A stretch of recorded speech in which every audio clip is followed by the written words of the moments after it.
오늘은 내 입술로라는 제목으로 하나님의 말씀을 함께 나누도록 하겠습니다. 이 세상에서 가장 귀한 세 가지 금을 여러분 알고 계십니까? 금. 첫 번째 황금입니다. 황금. 뭐 금값 올라간다고 하는데 금 좋죠. 그리고 소금, 그리고 지금이라고 합니다. 황금, 소금, 지금. 가장 중요한 게 지금이 아닌가 생각이 드는데, 이 말이 너무 좋아서 어떤 남편이 사랑하는 아내한테 급하게 문자를 보냈습니다. 여보, 이 세상에서 가장 귀한 세 가지 금을 알아? 그랬더니 그 아내가 답을 줬어요. 현금, 지금, 입금, 이렇게 왔다는 거죠. 너무 당황스러워서 본인은 그게 아니었는데, 그래서 남편이 허걱대면서 다시 답을 보냈다고 합니다. 방금, 쬐끔, 입금, 이렇게 보냈다는 거죠. 여러분, 우리 역사를 보고 이렇게 한번 인사해보죠. 지금 이 순간이 가장 귀합니다. 시작. 지금 이 순간이 가장 귀합니다. 아멘. 뭐 황금 좀 없으면 없습니까? 어떻습니까, 여러분? 사실 소금도 귀하죠. 소금 안 탄 설렁탕 먹기 참 힘든 것 같은데, 참 귀하죠. 그러나 그것보다 더 중요한 것은 지금 이 순간 우리가 하나님 앞에 있다는 것, 그것만으로 만족하고 감사하는 시간 되시기를 주의 이름으로 간절히 축원합니다. 여러분들에게 한 가지 질문을 던지겠습니다. 요즘 여러분, 내가 살면서 가장 자주 많이 사용하는 말이 어떤 말입니까? 한번 생각해 보세요. 내가 하루하루 살아가면서 가장 많이 사용하고 있는 단어는 어떤 단어입니까? 한번 생각해 보세요.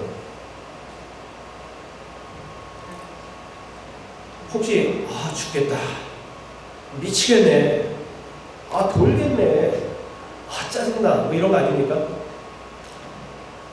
전에 어떤 영화를 봤더니 그 주인공이 늘 이 말을 하더라고요. 뭘 항상 말한 다음에 뭔 말인지 알지? 막 그래요. 뭔 말인지 알지? 네. 잘 몰라서 아마 질문한 것 같은데, 하지마. 열받네. 혹시 이런 말들이 매일 여러분들이 가장 많이 사용하는 단어는 아닙니까? 여러분, 사람들이 만나면 흔히 잘하는 이야기 세 가지가 있다고 합니다. 첫 번째가 뭐냐면은 자기가 좋아하고 관심 있는 일에 대해서 이야기한다는 거죠. 예를 든다면 골프 이야기 이런 거 하고, 군대 이야기 한다고 합니다. 그리고 정치 이야기, 이런 이야기들을 사람들이 만나면 계속 한다는 거죠. 그리고 두 번째는 사람들이 보면 자기 자랑하기에 아주 막 쉼없이 그렇게 이야기를 한다고 합니다. 나 때는 말이야 하면서 자기 경험을 얘기도 하고, 자기 성공담을 이야기도 하고, 자기 사업에 대해서, 자기 자녀 자랑에 대해서, 이러한 것들을 계속해서 여러분 자랑한다고 합니다. 사람들이 모이면 세 번째로 또 남을 흉보고 모함하는, 험담하는 것에 대해서 굉장히 많은 시간을 할애를 한다고 합니다. 그러니까 여러분, 내 입술의 말이 얼마나 중요한지, 그리고 내 입술은 지금 잘 지켜지고 있는지, 내 입술에 과연 영적인 파수꾼이 세워져 있는지 우리가 말씀을 통해서 한번 깊이 들여다보는 그런 시간이 되었으면 좋겠습니다. 오늘 본문의 말씀을 보시면 이 본문의 배경은 사무엘상 21장 10절부터 15절에 있는 내용입니다. 사울왕이 다윗을 죽이기 위해서 엄청나게 쫓아다닙니다. 결국 견디지 못해서 이 다윗은 블레셋 가드 지방 아기스 왕에게 찾아가게 되죠. 여러분, 가드라고 하는 지역은 블레셋에 있는 아주 중요한 그러한 성읍이었는데, 이 가드에서 누가 태어났냐면 골리앗입니다. 잘 알죠, 여러분? 블레셋에 2m 넘는 장수 골리앗. 그 골리앗의 고향이 바로 가드입니다. 이제 그쪽으로 망명을 하려고 지금 다윗과 그리고 다윗을 추종하는 사람들이 그렇게 계획을 했었던 거죠. 다윗의 마음이 편하지는 않았을 것입니다. 자, 이 아기스 왕을 아비멜렉이라고 성경은 표지에 보면 기록이 되어 있어요. 이 아비멜렉이라고 하는 뜻은 뭐냐면 애굽의 바로 왕처럼 왕의 이름을 통칭한 내용입니다. 그리고 실제로 그의 이름은 아기스, 이렇게 우리가 보면 되겠습니다. 자, 다윗이 이제 가드를 찾아서 아기스 왕을 만났습니다. 그런데 그 아기스 왕과 함께 있었던 그 신하들이 다윗을 알아본 거예요. 어떻게 알아봤을까요? 사울은 천천히요, 다윗은 만만이라. 여러분, 이 노래 때문에, 이 외침 때문에 10년 넘게 다윗이 사울왕에게 쫓겨다닌 겁니다. 그 쫓겨다녔던 그 시기가 언제냐면 20대예요. 20대. 우리 청년, 그죠? 우리 청년들 때에 그 노래 때문에 사울왕의 시기와 질투로 인해서 10년 이상을 쫓아다닌 거죠. 죽이려고 말이죠. 견디지 못해서 결국은 가드왕 아기스에게로 지금 망명하려고 갔는데 본인을 다 알고 있는 거예요. 블릿의 입장에서 좋겠습니까? 가장 뛰어난 장군 골리앗의 목을 쳐서 죽인 그런 장군이 왔는데 이건 쉽지 않은 일이죠. 그래서 다윗이 그때부터 두렵기 시작합니다. 결국 어떻게 하냐면 미친 채 하는 거예요. 그냥 저기 성벽에 가가지고 아무 글이나 그냥 그쪽 쓰기도 하고 수염에 막 침을 질질질질 흘리면서 미친 사람처럼 하는 거죠. 그랬더니 가드왕이 어떻게 생각을 합니까? 아기스 왕이 저런 미친 사람을 내가 어떻게 받냐 하면서 쫓아내는데 결국 그래서 목숨을 후지하고, 이 목숨을 후지하고 나서 기록한 시편이 바로 시편, 오늘 본문의 말씀 34편의 말씀입니다. 여러분, 다윗 입장에서 보면은 참 너무 억울하고 답답하고 칼칼하지 않겠습니까? 사무엘 선지자가 이새의 8번째 아들 다윗에게 기름 부어서 하나님께서 왕이 되게 하신다고 약속하셨잖아요. 그런데 이것은 왕은커녕 뭐예요? 10년 동안 쫓겨다니죠. 자기 나라에서 말이죠. 그래서 도망치려고 했는데 다른 나라에서조차도 이렇게 거하지 못하고 쫓아다니는 미친 척을 해야 되고 침을 질질 흘려야 되고 미친 사람처럼 그쩍그쩍 손목에다가 글씨나 써야 되고, 얼마나 본인의 입장이 답답하고 컬컬하고 이 정도 됐으면 어쩌면 하나님을 원망할 만한데 말이죠. 그러나 다윗은 그렇게 하지 않았죠. 자, 오늘 본문의 말씀 여러분 시편 34편 1절의 말씀을 한번 보시죠. 한번 잘 읽어봅시다. 시작. 내가 주님을 늘 찬양할 것이니 주님을 찬양하는 노래소리 내 입에서 그치지 않을 것이다. 아멘. 지금 하나님을 찬양할, 그리고 송축할 상황이 아니잖아요. 죽다 살아나고 미친 척하고 참 이 처량한 신세, 10년 넘게 쫓겨다니고 또 여러분 블리셋에 가서 이런 대접받는 이 다윗의 모습이 어떻게 그의 입술로 하나님을 송축하고 하나님을 찬양할 수 있는 상황이냐고요. 그럴 수 없는 상황이죠. 그러나 그는 하나님을 송축했습니다. 개역개정 성경을 보면 송축했다고 성경은 표현합니다. 그리고 하나님을 찬양했다고 기록하고 있습니다. 여러분, 송축하다라는 뜻이 무슨 뜻인지 아십니까? 하나님을 향할 때에는 무릎을 꿇다 이런 뜻이에요. 하나님을 향해서 송축한다 이럴 때는 무릎을 꿇다 이런 뜻입니다. 그래서 여기서 파생된 것이 찬양하다, 기도하다 이런 의미가 이 속에 있는 겁니다. 자, 그런데 인간을 향할 때에는 복을 주신다 이런 의미가 있는 거예요. 그러니까 송축하다라는 의미는 뭐냐면 인간이 하나님을 향하여 무릎을 꿇고 하나님은 인간을 향하여 복을 내려주시는 것이 송축하다라는 겁니다. 이것을 여러분 의역하면은 다윗은 지금의 처절한 상황에서 나를 건져주실 분은 오직 하나님밖에 없습니다라고 하는 고백이다라고 우리가 설명할 수 있을 것입니다. 하나님을 송축할 수 없는 상황, 하나님을 찬양할 수 없는 상황 속에서 다윗은 그의 입술로 하나님을 송축하고 하나님을 찬양합니다. 오직 나의 구원은 여호와 하나님 한 분이십니다 라고 이렇게 고백을 하고 있어요. 과연 우리 입술은 어떻습니까? 나는 이러한 상황 속에서 하나님께 감사와 찬송과 영광을 올려드립니까? 아니면 원망과 불평을 일삼는 것은 아닙니까? 마음을 여러분 다시 잡고 한두 번 하나님을 찬송하고 하나님을 송축할 수 있을 것 같아요. 그런데 오늘 1절 말씀을 보시면은요, 개역개정 성경에 보면은 항상이라는 단어가 2번씩 일어난단 말이에요. 항상 그렇게 하나님을 송축하고 찬양했대요. 이게 어떤 의미냐면 항상이라는 의미는 모든 시간에 그랬다는 거예요.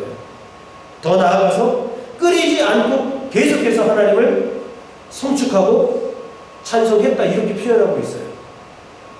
쉽지 않은 것입니다. 그럼에도 불구하고 다윗이 했습니다. 그것은 오늘 우리에게도 도전을 주는 거죠. 우리도 이런 상황 속에서 불평이나 원망이나 염려나 그 걱정을 하는 것보다도 오히려 다윗이 지금 여러분 20대라는 것을 기억하시란 말이에요. 20대. 그 20대 그 청춘의 때에 그는 하나님을 송축하고 하나님께 감사하고 있단 말이죠. 놀라운 일 아닐까요? 여러분, 하나님을 송축하고 내 입술로 하나님을 찬양하는 성도들이 되시기를 주의 이름으로 간절히 축원합니다. 너무너무 중요한 일입니다. 우리는 매년, 매월, 매일, 매시간, 매분, 매초마다 하나님을 찬송해야 됩니다. 그리고 하나님을 송축해야 합니다. 했다가 안 했다가 했다가 안 했다가 점점점점이 아니라 실선처럼 끊임없이 우리는 끊이지 않고 계속해서 하나님을 찬송하고 하나님을 송축해야 한다. 성경은 오늘 우리에게 도전을 주는 거예요. 여러분, 하나님을 항상 송축해 보십시오. 하나님을 항상 찬송해 보십시오. 우리 삶 가운데 우리가 전혀 예상치도 못했던 놀라운 하나님의 은혜가 깃들게 될 것입니다. 놀라운 하나님의 축복의 역사가 저와 우리 성도님들에게 분명히 일어나게 될 것입니다.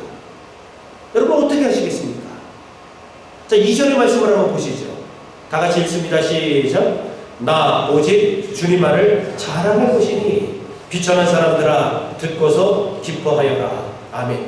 나 오직 주님만을 자랑할 것이니, 죽다 살아나고 이런 대접을 10년 이상 받은 이 다윗의 고백이 나는 오직 주님만을 자랑하겠습니다. 그의 입술로 그렇게 고백하고 있는 겁니다. 여러분, 자랑이라는 뜻이 무슨 뜻입니까? 솔직히 우리가 난 자랑 잘 못해 이렇게 얘기하지만 우리 마음속에 자랑하고 싶어서 죽을 것 같아요. 여러분, 자랑은 뭔지 아십니까? 자기에게 있는 것 중에서 좋아 보이는 것, 또 특히 남들이 갖지 않은 것을 드러내 보이는 게 자랑인 거예요. 남들이 없는데 나한테는 있어요. 그리고 무언가 남들이 갖고 있지 않은 것들을 내게 있어서 이렇게 드러내 보이고 싶은 것이 자랑이라는 거예요. 그런데 다윗에게는 그 자랑거리가 뭐라는 거예요? 여호와 하나님이라는 거예요. 여러분, 우리의 자랑거리는 과연 무엇입니까? 나의 학식과 지식, 재물? 아니면 우리 자녀? 아니면 나의 직업? 나의 넓은 마음? 나의 외모? 여러분, 무엇입니까? 나의 자랑거리가 무엇입니까? 다윗처럼 우리의 자랑거리가 예수 그리스도, 여러분, 여호와 하나님이 되시기를 주의 이름으로 간절히 축원합니다. 우리 주님이 우리의 자랑거리가 되어야 하는 겁니다. 그런 엄청난 상황을 겪고서도 다윗은 지금 여호와 하나님을 자랑하고 있다는 거죠. 그 죽음에서 건져주신 하나님을 나의 자랑거리로 삼고 있는 지금 다윗의 모습. 그래서 우리는 지금 한번 질문을 던져봐야 돼요. 지금 나의 자랑은 과연 무엇입니까? 지금 나의 자랑은 과연 누구입니까? 지금 내 입술로 무엇을 자랑하고 누구를 자랑하고 있습니까? 오늘 말씀을 통해서 저와 우리 성도님들의 자랑거리가 오직 여호와 하나님, 오직 그분이 되시기를 주의 이름으로 간절히 축원합니다.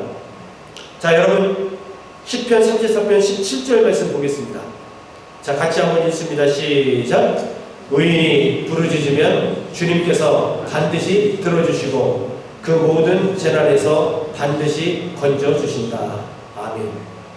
다윗은 그 입술로 하나님을 찬송하고 송축하며 여호와 하나님을 자랑했던 그런 믿음의 주상이었습니다. 자, 그런데 그가 말이죠, 오늘 17절 말씀을 보니까 또 부르짖어 하나님 앞에 간구하는 모습을 보게 됩니다. 의인이 부르짖으면 여기서 의인은 누구를 말합니까? 의인은 여러분 어떤 나의 의로운 삶을 통해 내가 의롭다고 드러나는 것이 아니죠. 성경이 말하는 의인은 바로 믿음으로 되는 것입니다.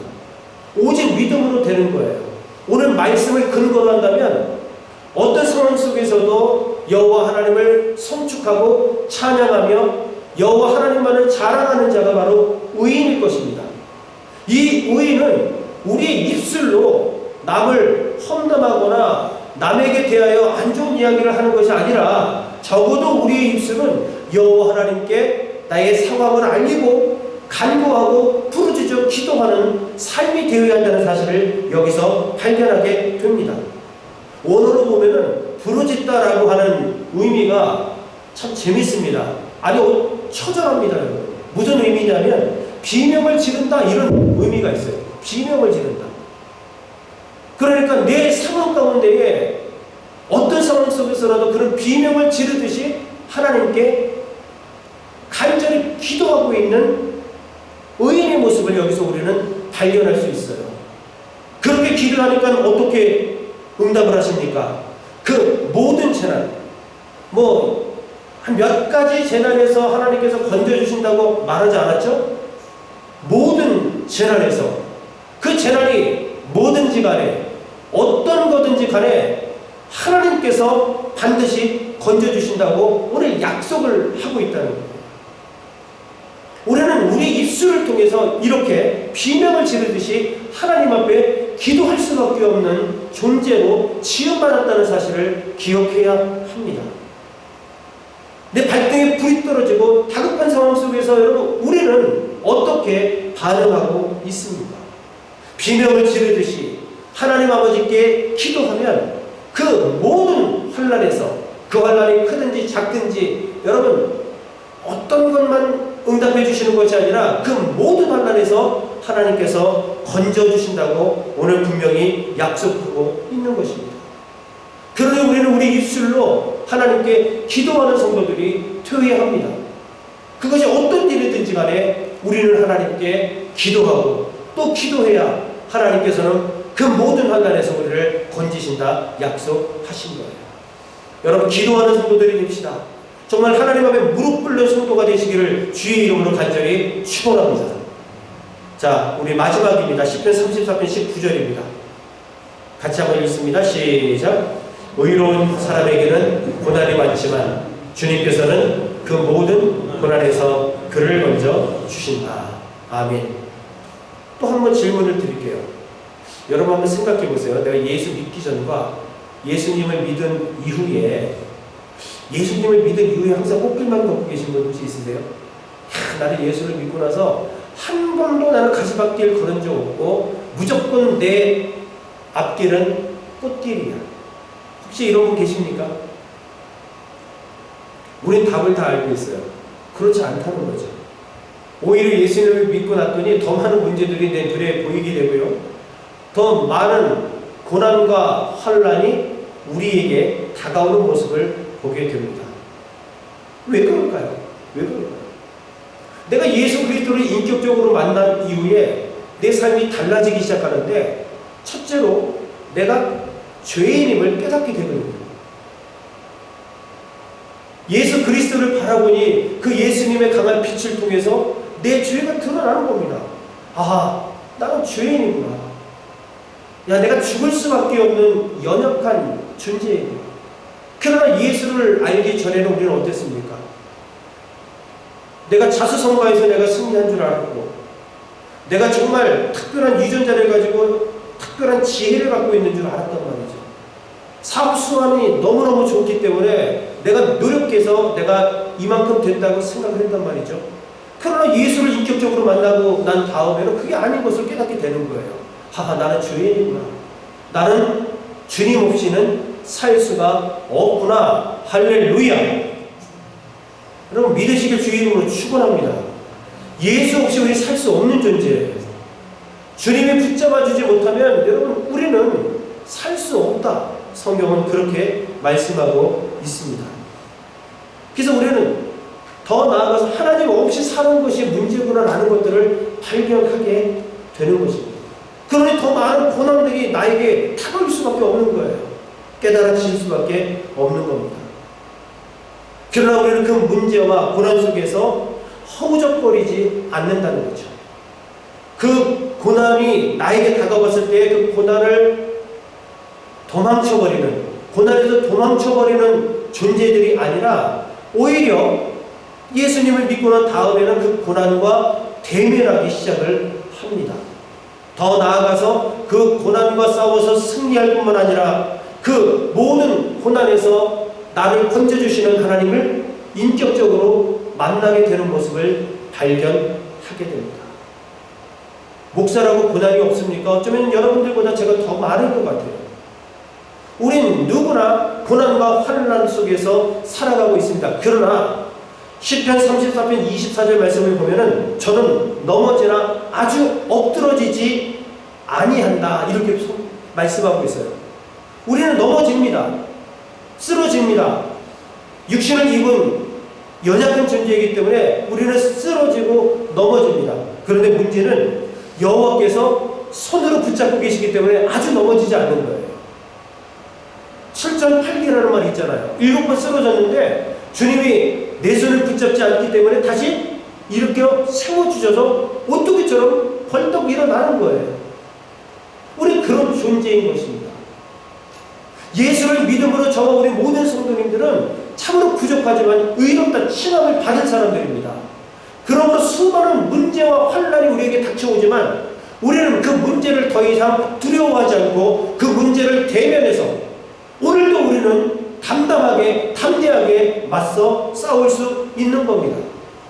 그래서 우리 하나님께서 그 속에서 나를 건져주심을 순간순간 경험하여 우리의 입술은 여호와 하나님을 송축할 수밖에 없고 하나님을 감사하며 그리고 하나님께 찬송을 드릴 수밖에 없는 존재인 것을 우리는 말씀을 통해서 깨닫게 되는 것이죠. 이런 하나님이 누구의 하나님이셔요? 답은 여러분 나의 하나님이십니다. 알려드렸습니다. 다시 한번 질문드립니다. 여러분 이러한 하나님이 누구의 하나님이십니까? 할렐루야. 나의 하나님이십니다. 그리고 우리의 하나님이십니다. 그리고 우리 자녀의 하나님이셔요. 그분이 우리의 빼게 되는데 무슨 걱정이 있고 무슨 염려가 있겠습니까? 1967년도에 6.1 전쟁이 일어났습니다. 우리가 잘 알고 있는 것처럼 이스라엘과 중동이 한바탕 싸웠죠. 그런데 이스라엘 군대 20명이 이집트 군대 3개 사단을 무너뜨린 사건이 여러분 있었습니다. 20명이 3개의 군단을, 이건 여러분 있을 수 없는 일입니다. 그런데 이 일이 6.1 전쟁 때 일어났습니다. 이집트 군사들이 이스라엘 군대 20명 앞에 손을 들고 항복을 하고 오는 거예요. 이게 무슨 일인가? 20명이면 무슨 총 한 번 쏴거나 아니면 뭐 수류탄 한 방 던져도 뭐 이길 것 같은데 여러분 그게 아니라 오히려 3개 군단이 손을 들고 항복하고 20명의 이스라엘 군사들 앞에 지금 다가오는 겁니다. 그 이유가 뭔지 아십니까? 이집트 군사들한테 특별한 무언가가 보였던 거예요.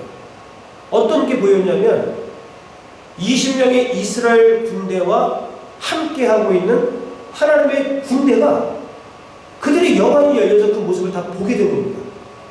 그래서 전쟁해봤자 승산이 없겠구나 싶어가지고 3개 군단이 그냥 손을 들고 항복한 사건이 실제로 있었다는 거예요.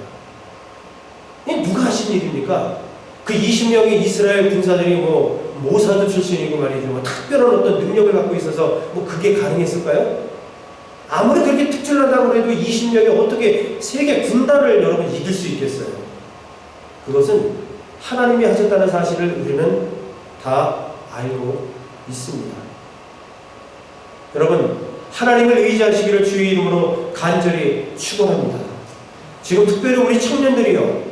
지금 다윗이 20대에 이렇게 고백한 사건들이에요. 목사님은 조금 늦은 감이 있지만 그래도 늦었다 생각할 때가 또 가장 빠를 때라고 안 하지 않던가요? 그러니 우리 한번 해보자고요. 존 칼빈은 27살 때 기독교 강요를 썼어요. 여러분 이렇게 하나님 하나님을 의지하는 자는 하나님의 은혜를 경험할 수밖에 없다는 사실입니다. 그래서 가장 중요한 것은 내 입술로 지금 내가 무엇을 말하고 있는가?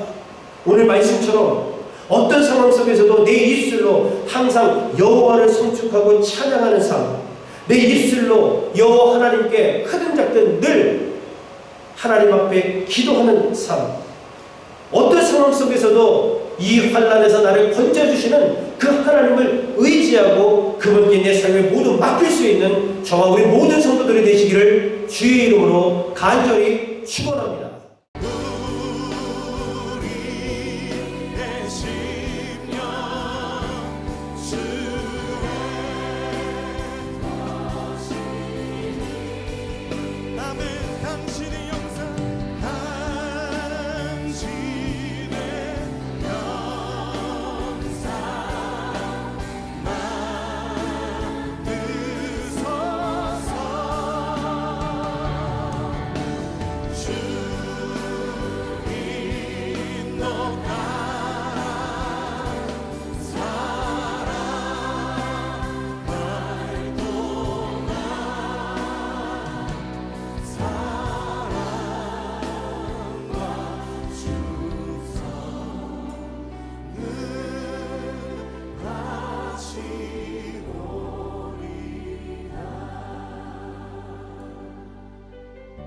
십자가를 질 수 있나 주가 물어보실 때 십자가를 질 수 있나 주가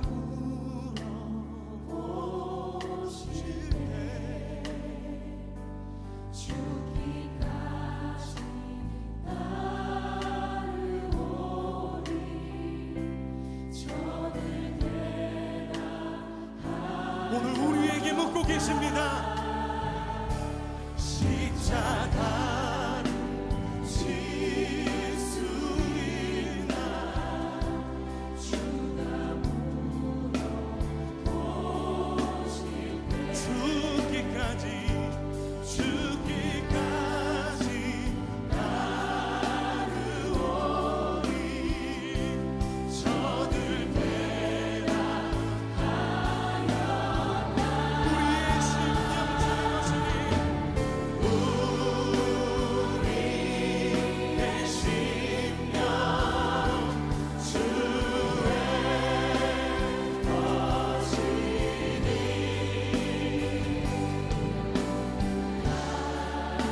당신의 영상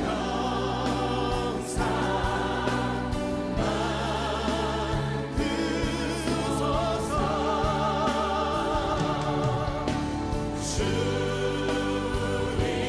주님도 따라 살아갈 동안 사랑과 충성. 우리 주님의 십자가를 바라보며 함께 기도합시다.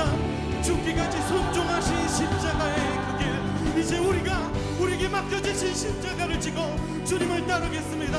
넘어지고 실패하는 것 같아 보여도 주님께서 보이신 생명의 길을 우리가 따르겠습니다. 우리 함께 결단하며 기도합시다.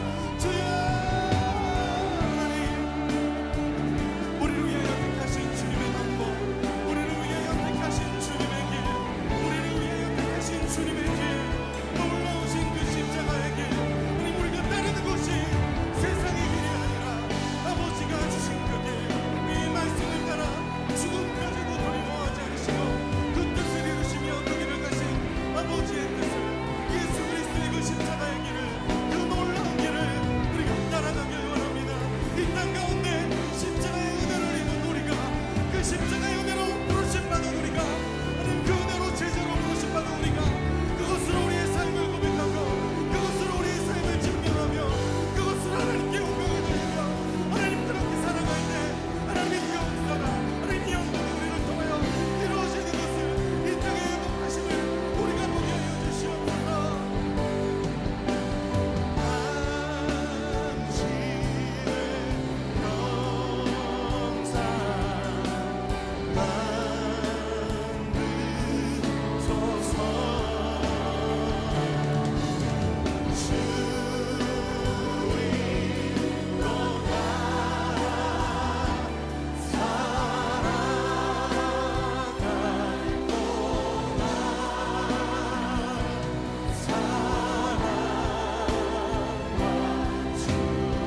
한번 고백합시다.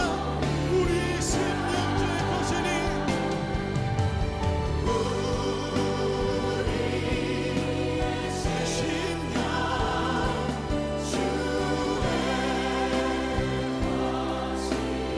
아멘. 당신의 영상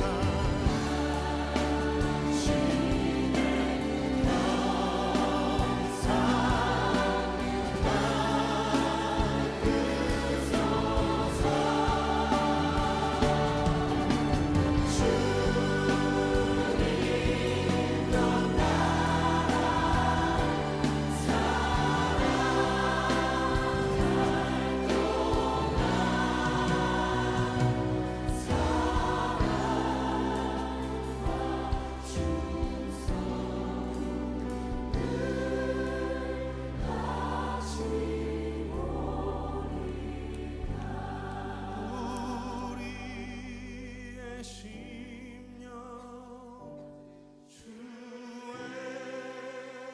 것이니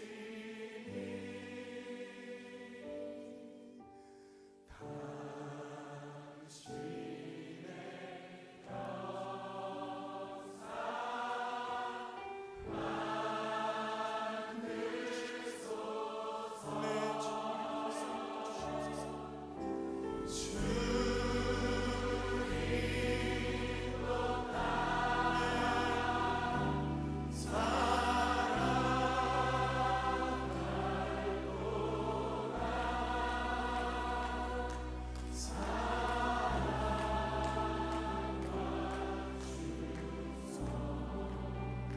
내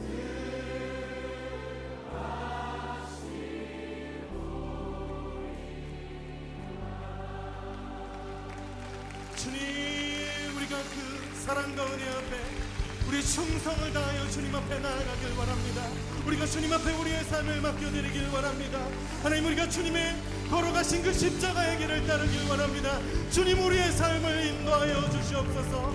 하나님, 우리의 삶을 통하여 주님 영광 받아 주시옵소서.